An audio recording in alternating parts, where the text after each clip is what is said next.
Hello, everybody. How are you today?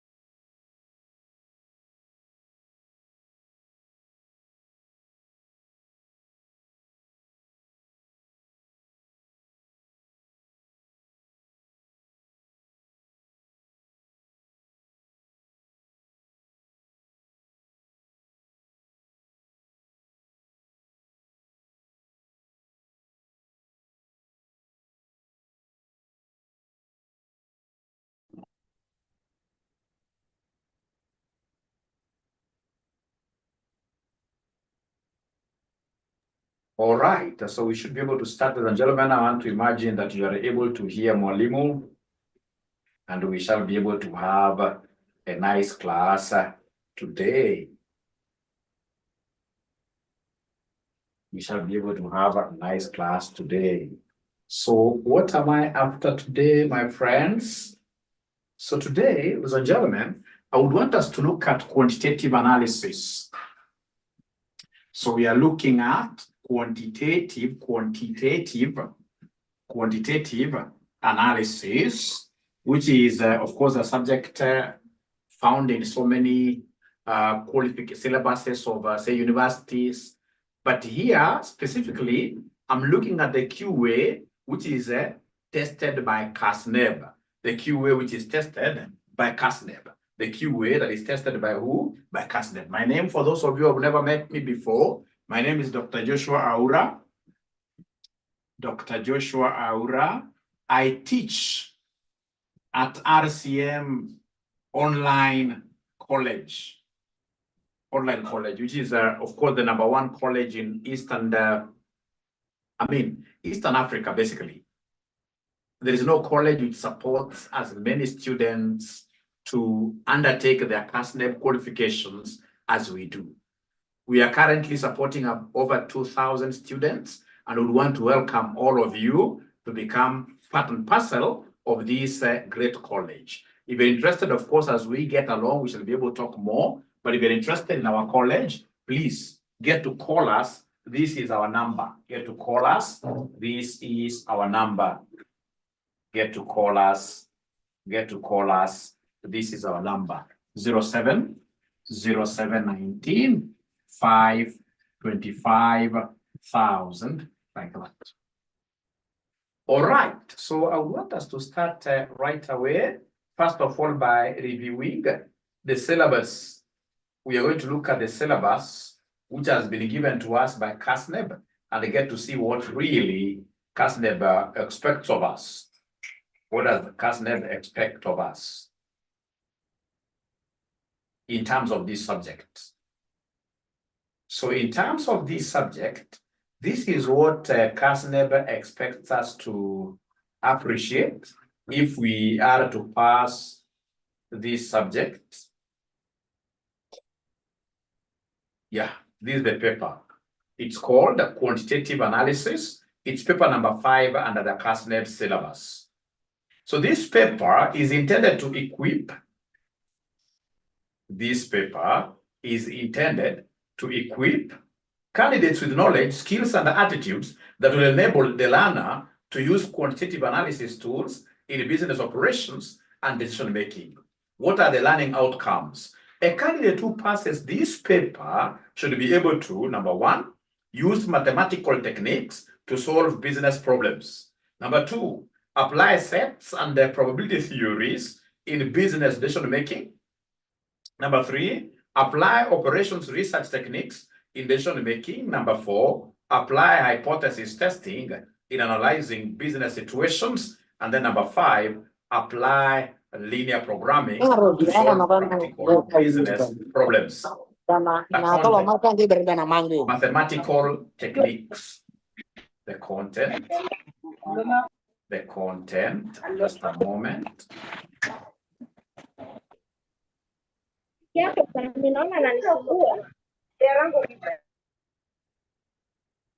So the content, ladies and gentlemen, that they expect us to really be very good at is given here. Topic number 1, they want us to look at mathematical techniques. Under mathematical techniques, they want us to discuss what functions are. If, for example, you are given like y equals ax raised to, say, power 2, etc., we shall be able to look at these functions. We shall be able to look at definitions. We shall be able to look at inequalities and the graphs. We shall be able to look at logarithmic functions, cubic, etc. Number 1.2, they want us to look at matrix algebra. 1.3, they want us to look at calculus. Calculus has got 2 branches. We have differentiation, and then we have integration. And then 1.6, they want us to look at descriptive statistics, where they would want us to basically review and talk about measures of central tendency, the mean, mode, median. They would want us to look at measures of skewness. Of course, we have measures of dispersion, the standard deviation, all right, coefficient of variation. We have measures of what here? Kurtosis, measures of kurtosis. So the moment we cover those key areas, then we are sorted out. For my today's session, I don't even want to read the other requirements, ladies and gentlemen. For my today's session, I would want us to look at these mathematical techniques, and I would want to relate whatever is in these mathematical techniques that we shall be doing in CASNEB qualifications with what we did in mathematics at a high school level, Ladies and gentlemen, if you look at very well, if you look at some of the topics that we have here,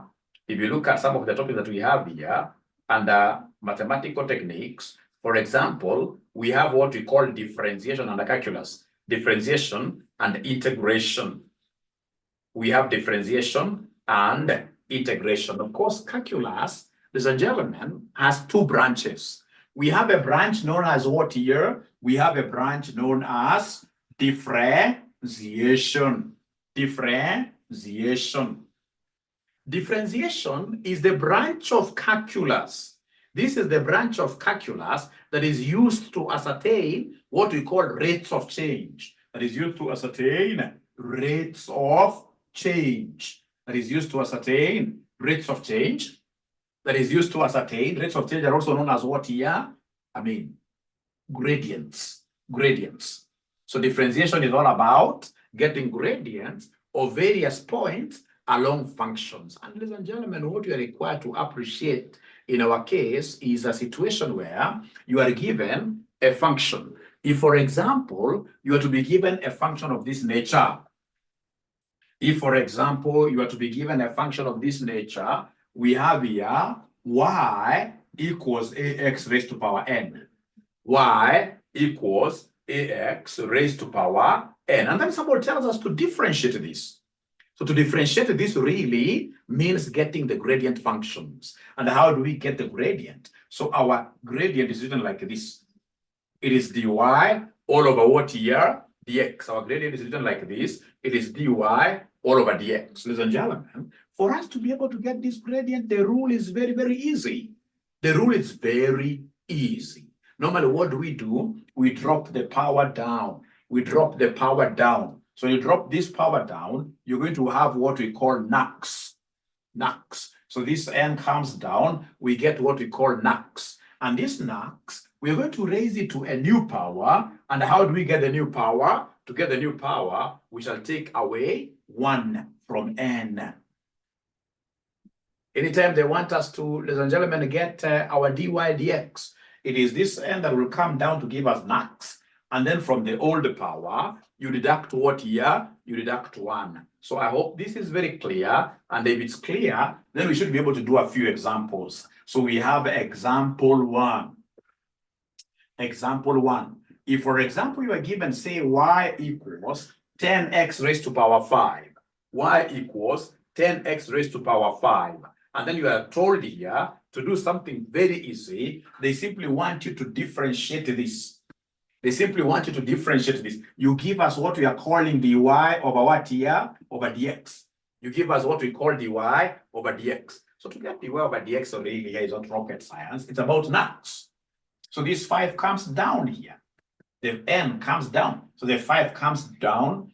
next here will be, the 5 will be multiplied with this 10. So that at the end of the day, ladies and gentlemen, this is what we shall get. So this 5 comes down, giving us 50. Because 5 times 10 is 50. So 50x raised to a new power. How do we get the new power? To get the new power, you take the old power, you deduct 1. You take the old power and deduct 1. So here we have here 5 minus 1. This gives us 4. And if you do like that, then we'll have gotten what we call the gradient function, which basically means that you have been able to differentiate. You've been able to differentiate. You've been able to differentiate. You've been able to differentiate. Now listen, ladies and gentlemen, and listen to me very well. Listen and listen to me very well. Listen and listen to me very well. What if in this particular case here you are given a function of this nature? What if they came and they gave you like y equals 50x squared plus 40x? 50x squared plus 40x, and then they tell you to differentiate this, to get dy all over dx, to get dy all over dx. How will you go about this? It's very easy. To get dy over dx, you will come and mention here dy over dx like that. That is the symbol of differentiation. So to differentiate, you are taking the power down. You are taking this power down. So when you take this power down, we shall talk of the nux. So the 2 will multiply the 50. The 2 multiplying the 50, this gives me 100x. That's my nux, 100x. And then, of course, I'm going to have a new power. How do we work with the new power? To get the new power, you take the old power, which is 2 minus 1. Plus, please go ahead and differentiate this. But you see, when I'm differentiating this 40x, it's not lost on me. I'm so sure that there is what here, a raised to power 1. A silent power 1. So this silent power 1 is what I will drop down. And if I drop it down, I will end up getting 40x raised to 1 minus 1. 40x raised to 1 minus 1. Remember, this 1 will drop down. The 1 will drop down and multiply with 40. So 1 multiplied by 40, this gives me 40x. So 40x raised to a new power. And how do I get this new power? You take the old power, which is this silent 1. You take away 1. You must always take away 1. So then if I try simplifying this is how my dy and dx will look like. My dy all over dx will look like this. So this will be 100 x raised to power 2 minus 1 is 1. It's supposed to be a silent power. Don't write there 1. It's supposed to be a silent power. Plus, this one here will be 40 x raised to 0. So this will be 40 x raised to 0. Any number or letter raised to 0 is always 1. So like this x raised to 0 is 1. And the 40 times 1, then 40 times 1, this will leave me with 40. This will leave me with 40. So, ladies and gentlemen, this is my dy over what here? All over dx. This is my dy all over dx. This is my dy all over dx like that. dy all over dx. So I don't know whether you guys are able to confirm. I can see a number here in Zoom. Are you able to confirm whether we are together by just writing there? Yes. If you are together, please confirm whether we are together, whether you're able to follow. What I'm doing is differentiation. Even the people who are watching me on LinkedIn, if you're watching me on YouTube, you're watching me through my various social media handles like RCM Online College. RCM Online College, if you go to Facebook, you'll be able to get us there. We are live now as we speak. If you go to Joshua Aura, ACCA Mentor, we are live there. You'll be able to get us there. You should be able to put the comments there and, drop a question there. You drop a question there, and I will be able to help you. Drop a comment there, drop a comment there, drop a comment there. So I want to know whether we are together. The guys who are following me on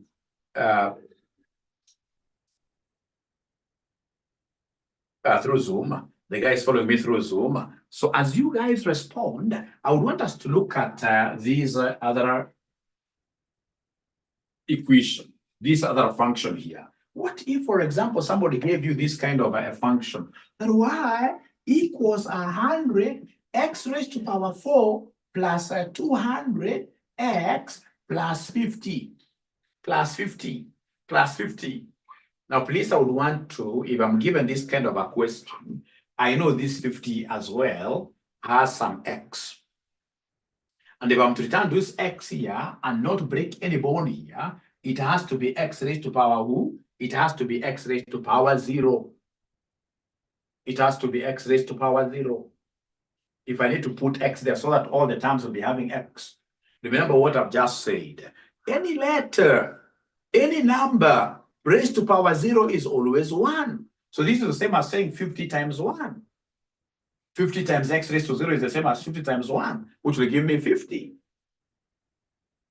All right. So I would want to use this particular sum to demonstrate something. So they go ahead and differentiate for us. So our dy over dx will be equal to, the 4 comes down. This 4 comes down, giving me 400 x raised to a new power. How do I get a new power? To get a new power, you shall always take the old power minus 1. Old power is 4 minus 1. This gives me 3 plus 200x, because you can see here there is an implied 1 there. So if I take, in this case here, this 1 times 200, I'll get 200. X raised to a new power. And how do I get this new power? I'll always take away 1 from the old power. The old power that was implied here is 1. So 1 minus 1 is 0. And I'm not going to write x raised to 0 because x raised to 0 is the same as what here is the same as 1. So this will be left as 200. After I differentiate, this will be left as 200. Plus, ladies and gentlemen, then go ahead and apply the knocks here. Bring this 0 ahead here. So it will be 0 times 50x raised to a new power. You see, new power, I'm going to take out the old power which was 0 minus 1. So if I simplify, ladies and gentlemen, this will be my dy all over dx. This will be my dy all over dx. This will be my dy all over dx. This will be my dy all over dx. So the dy all over dx here, the dy all over dx here will be equal to 400 x raised to 3 plus 200 plus 200 plus, if you're so keen, if you take this 0 multiplied by anything, 0 multiplied by anything, this entire term will be 0. The entire term there will be 0, which I'm actually better off not writing. The entire term there will be 0. Now, please listen and listen to me very well. Before I start, ladies and gentlemen, looking at a past paper question, if, for example, you are given this kind of a function, if, for example, you are given this kind of a function, y equals 30 x raised to power 2 plus 40 x plus 100 plus 100 plus 100. All right. So if you're given this kind of arithmetic and then someone tells you, hey, Ninja, go ahead and differentiate.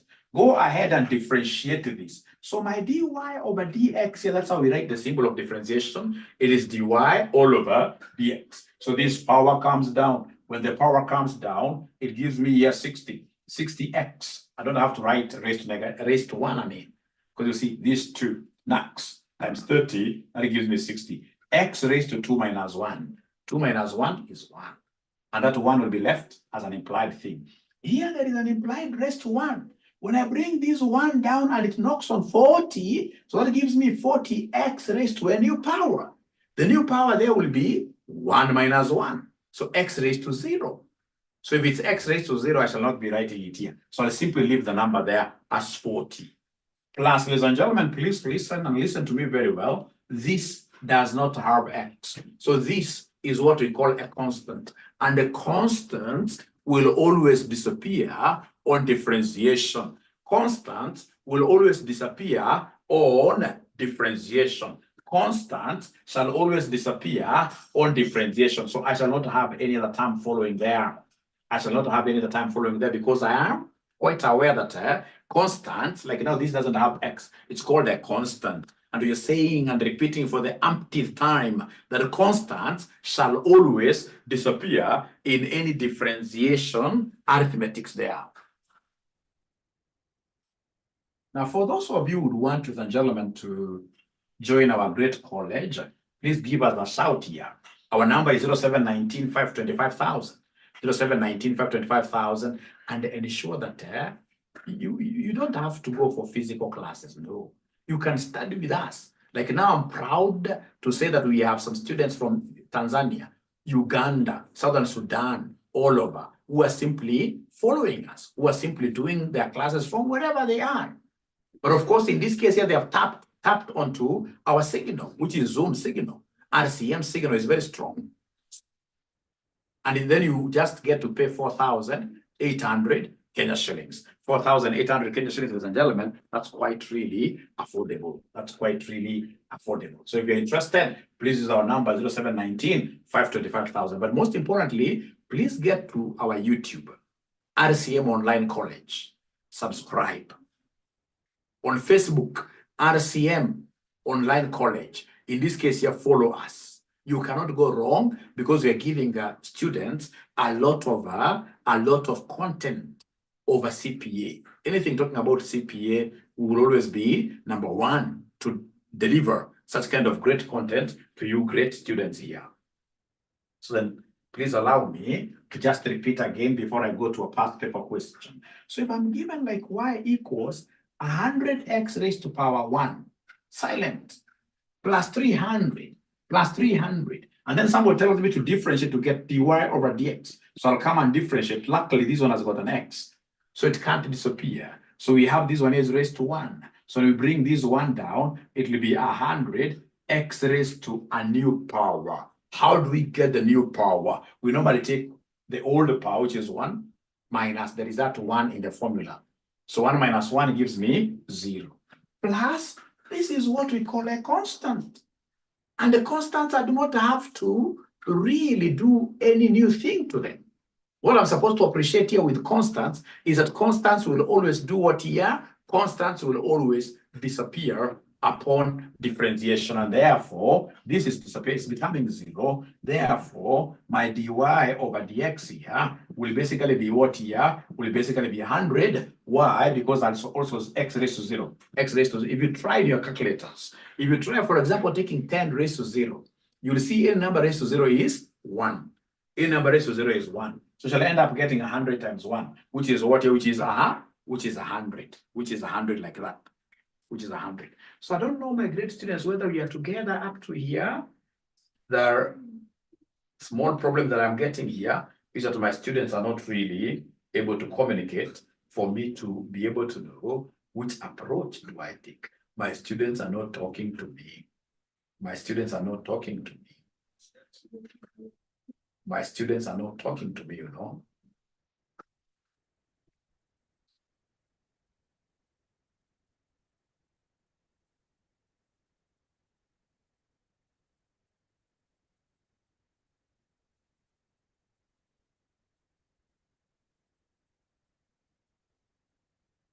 So for instance, ladies and gentlemen, I would want us to straight away look at a paper that was tested last semester. This is 24th April, 2024. I'm new to RCM. Kelvin Kamau, karibu sana. Karibu sana. I'll be able to tell you what you will do. Don't worry. Thank you very much for commenting. So we have here Wednesday, 24th April, 2024. It was a morning paper. Time allowed 3 hours. And I would want us to dive to question number 4, cow. So question number 4, cow. A solar panel production firm intends to research on a launch of a new solar panel, which would increase the sales of the panels to be between 2,000 to 3,000 units per week. The weekly revenue in thousands of shillings over the range of sales would be represented by R equals minus 3x squared plus 7x, where x is the weekly solar panels units produced and sold in thousands. Past records of the solar panel production in the farm estimates its marginal cost in thousands of shillings could be represented by the function. So they have given us marginal cost, and then they have given us the fixed cost will be shillings 1,000 per week. All right, but you can see this marginal cost is in thousands. So they want us to give them the average cost function of the firm. Number two, the average revenue function of the firm. Number three, the profit maximizing output. Number four, the price that should be charged to maximize what year? To maximize profit. Ladies and gentlemen, for me to be able to do this, I must a little bit talk about integration. Remember, I told you that calculus has got two components. We have what we call differentiation, and we have what we call integration. I've been able to elucidate the concept of differentiation very well. Now we want to showcase how we handle integrations, ladies and gentlemen. Now, to integrate, for me to be able to do this question, I must teach you how to integrate. I must teach you, great students, how to integrate. How do we integrate? So don't forget, you're getting this free of charge lesson from RCM Online College, and our number is 0719 525,000, of which we want to welcome all of you to RCM. Please feel free. This is really the home of happiness as pertains to all CASNEB courses. You can't go wrong by connecting with us. We normally say at connect, grow. Connect and grow at RCM. You cannot go wrong with us. Now, if, for example, you are told here to integrate something like this, integrate ax raised to power n. Of course, with respect to x. So if someone tells you to integrate this, integration, you can see this is a symbol of integration, which is an elongated S. Elongated S for what here? For sum. Elongated S for sum. So if we are told here to integrate ax raised to power n, how do we get to integrate this, ladies and gentlemen? So to integrate this, we shall come on top of ax, we are summing now, n plus 1. So you increase the power by 1.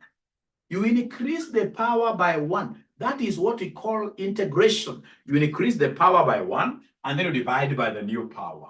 You divide by the new power, and then, of course, as usual, you must always, unlike differentiation, here you must always add k, where k is the constant of integration. Unlike differentiation, here under integration, you're going to be having a constant of integration. Please, if you're writing somewhere there, and ensure you're writing that k is the constant of integration. And the most important thing is to appreciate how to carry out these integrals. How do we integrate? To integrate, we shall always raise the power by 1. The old power shall be marked up, shall always be raised up by 1. And then you divide by the new power, and then to ice it up, you come and add what we call constant of who? Constant of integration. You add the constant of integration. And then with your permission and indulgence, I would want us straight away, ladies and gentlemen, to look at this integration sum. So somebody tells you, hey, integrate 3x squared with respect to x.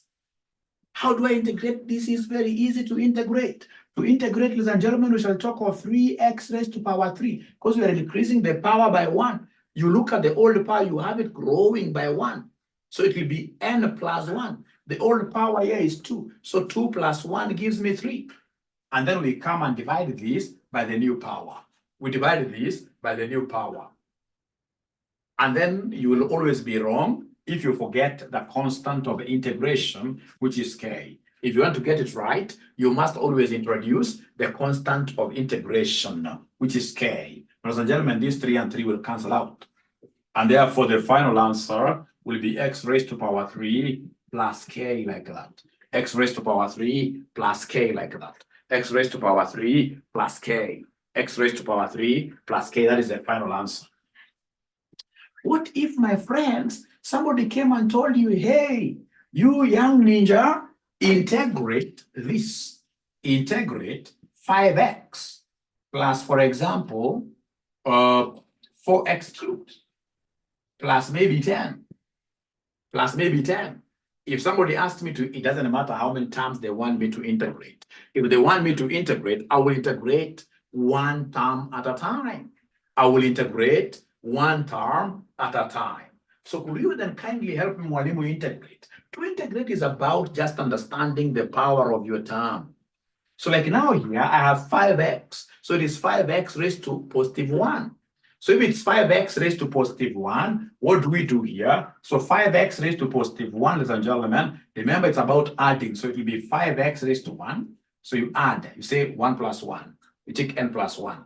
Divided by the new power, which is 1 plus 1. Plus, ladies and gentlemen, this other term, which will be 4x raised to 3 plus 1. Divided by the new power, which is 3 plus 1. But now, ladies and gentlemen, here we have 10. 10 is a constant. In differentiation, constants always disappear. But for us here, ladies and gentlemen, because we're integrating, putting things together, we shall always retain constants, and actually they get this variable of integration with them. They go with a variable of integration with them. So then this will be plus what here? Plus 10x, like that. So whenever you see a constant and you're required here to integrate it, it has to take the variable, because the figure must become pregnant here. So 10x plus, never forget this, plus what we call a constant of integration. So ladies and gentlemen, this at the end of the day will be 5x squared over 2. This will be 2. 5x squared over 2. All right. Plus, in this case here, 4x squared raised to power 4 over 4 plus 10x plus k plus k. If I come and at least like this and this will give me 2.5. So the final answer here will be 2.5 x squared plus this 4 and 4 will cancel out, giving me x raised to power 4 plus 10x plus k. Very, very important for us to appreciate this. Now, if you look at the question that we have been given here, it's a very interesting question, really. This is a very interesting question, really. Very interesting question, really. If you look at the question given to us here, it's a very interesting question because they want us to give them the average cost function of the farm. And then they have given me what we call MC. MC is called marginal cost. I would want to draw some small diagram. Before I continue, ladies and gentlemen, I want to draw some small diagram over here. And this is a diagram that I would want us to draw. This is the diagram that I would want us to draw here. This is the diagram that I would want us to draw here. Very important diagram. That, marginal cost, like you define it in economics, is the incremental cost. The production cost you incur by just producing an extra 1 unit. Assuming, for example, with the current production, I'm incurring 20,000 as the production cost. 20,000. And remember here, we have only produced, say, like 30 units. So the current production is 30 units, and then these 30 units, the total cost is 20,000. If I go to unit number 31, and then the total cost goes to 22,000, that increase in cost associated with the extra unit produced is what we call the marginal cost. So we have a difference between total cost, and the marginal cost. These are really worlds apart, but they are connected. Because anytime they give you total cost and they want you to break this down to the unit concept, they give you total cost and then they want you to break this down to the unit concept. So in this case here, from total cost to marginal cost, here we shall always differentiate. Here we shall always differentiate. Always we shall differentiate. Always we shall differentiate whenever you're moving from total cost to marginal cost. And whenever you're moving from marginal, the minute ones, to total cost, so now here you put things together. You shall integrate. There you put things together. So anytime we are moving from MC to total cost, we shall always put the marginal cost, the incremental cost per unit. We shall put them together through what we call integration. We sum them to be able to get totality. Now, ladies and gentlemen, please look at what I'm doing. look at what I'm doing as pertains this question that was tested last semester. Regarding this question that was tested last semester, I only have very few minutes, less than 5 minutes that I'll overcome. So they've given me marginal cost as 2x squared, marginal cost as 2x squared, minus 3x plus 5. This is what they have given me. And then they want me to give them average cost. They want us to give them average cost.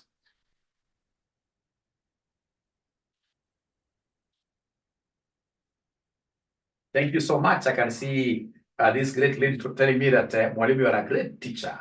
This is so motivating. Thank you so much. Thank you so much. So, ladies and gentlemen, they have given me marginal cost. I remember one day when I used to teach in physical classes, so I was trying to move around to see what my students do. It was an afternoon class, after lunch, like now, after lunch. And then when I was dictating notes, as I was dictating notes about marginal cost, I got a student writing marginal like this. This can't be you. This cannot be you. The margin that I'm talking about is this. This is marginal. This is margin that I'm talking about. So they have given me marginal cost, and they want me to get average cost. There is no connection between AC and marginal cost. The very first thing that I will do, ladies and gentlemen, whenever I'm given marginal cost and they want me to give them average cost, I will get the total cost first. So mention there, first, ascertain total cost.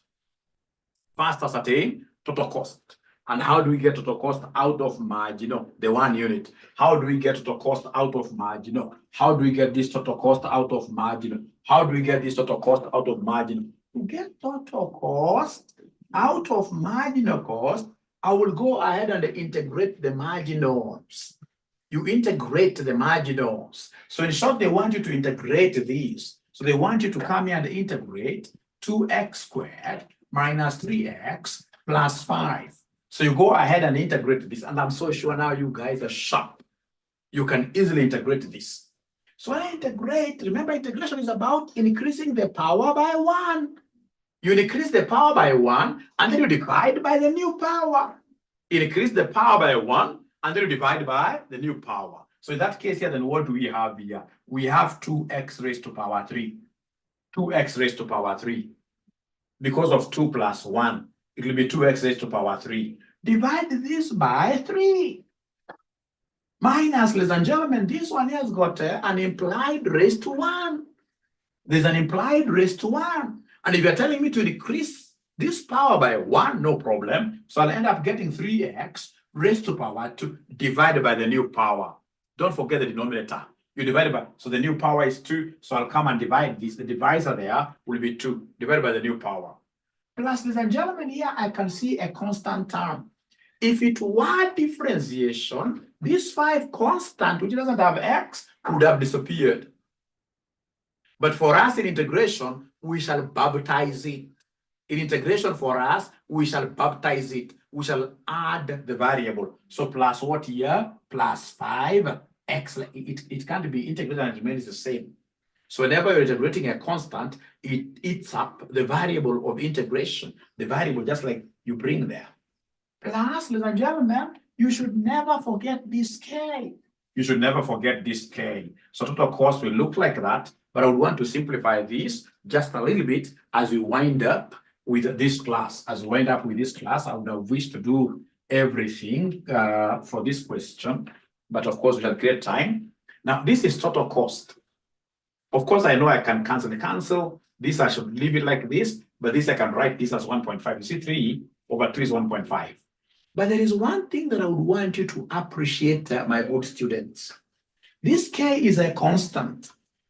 And when this k is a constant, appreciating the fact that we are dealing with total cost, we have got 2 types of costs. If you're looking at this from the behavioral classification, we have got 2 types of costs. We have those costs that vary with output. The ones with x, these ones here are variable cost. And then we have this turnover cost. A cost that does not change, a cost which remains constant. It's called a fixed cost. So whenever you see K, which is constant, and a cost equation, then this K will be the fixed cost. And as the examiner given me this fixed cost, oh yes, what this examiner has told me, what this examiner has told me, what this examiner has told me, this examiner, but now remember the marginal cost is in thousands. And you can see the fixed cost here are 1,000 per week, 1,000 per week. So this 1,000 is my K. So therefore, my total cost that this examiner wanted me to get will be equal to 2 over 3 x cubed minus, we said this we can cancel, 1.5 x squared plus 5x, but plus this K is the 1,000. But you see, I can't write 1,000 in full because you see these other numbers are in terms of thousands. So I have to cut the 3 zeros. I must cut those 3 zeros, and then I'll be left with what here? With 1 like that. But remember, that is not what the examiner asked us to do. The examiner asked us to get average cost. But before I go to this average cost, I would want us to fight a little bit here. A good fight. I always like getting into good fights with my students. So assuming you're given here 10 minus 5 over 2. 10 minus 5 over 2. So 10 minus 5, that gives me 5. So 5 divided by 2, that will give me 2.5. That will give me 2.5. But I can as well use what we call the distributive law and distribute these 2 to each one there. So we'll talk of 10 over 2 minus 5 over 2. 10 over 2 minus 5 over 2. Because I'm distributing this 2 to each of the numerator terms. I'm distributing this 2 to each of the numerator terms. So this will be 10 over 2 minus 5 over 2 like that. So then this will give me 10 divided by 2. This is 5. This 5 over 2 is 2.5.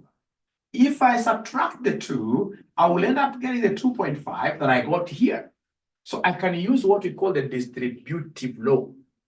Distributive law. Now, please listen. Mwalimu, what are you driving at? What are you driving at? Am I driving at something very interesting? I'm driving at something very interesting. These guys want me to get average cost. Average cost, these are things like the mean.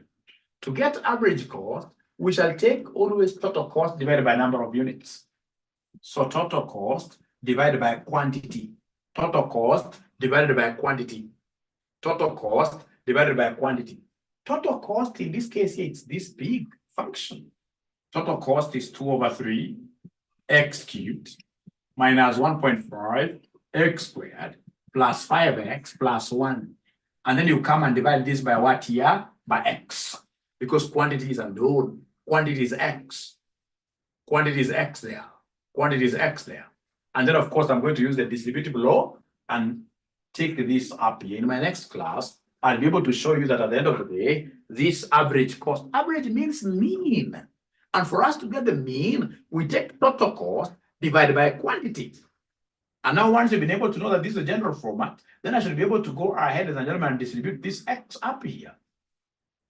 I should be able to go and distribute this x up here for me to be able to get, ladies and gentlemen, my average cost. So when I come here, of course, this x can go straight here.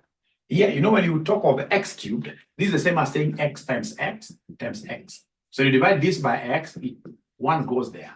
So basically, this will be the same as 2x squared over 3, of course, minus 1.5. These are 2 x's, x and x.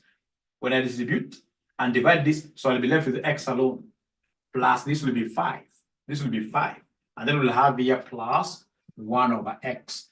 And this will be my final answer for average cost. Sorry there, I've gone a little bit fast because of time limitation. But when I come in my next class, I should be able to really expand and do justice to this question to the very end. So it has been a pleasure, ladies and gentlemen, hosting all of you this time around.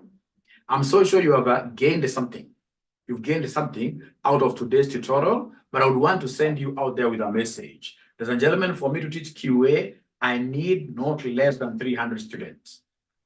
And for us to get these 300 students, it has to be our combined efforts. It has to be yours and mine.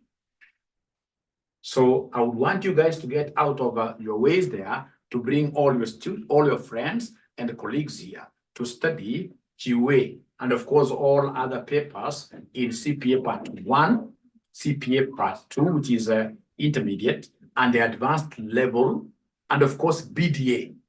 The entire CPA curriculum, we have it.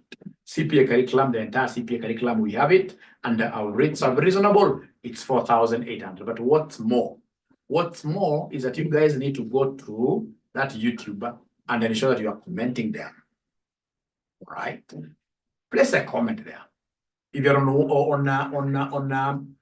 Facebook, you go to RCM Online College, please place a comment there. That's also another way of telling the search engines to always rank us higher, and we shall really, really appreciate. So from me to you, ladies and gentlemen, is have a great afternoon, and I'm looking forward to hosting such events in future, and I will be notifying you. Otherwise, for now, please, my bye-bye is you to appreciate our phone number and make sure you are inquiring about all our classes this afternoon, 0719-525-1000. Otherwise, thank you so much. Bye. Bye.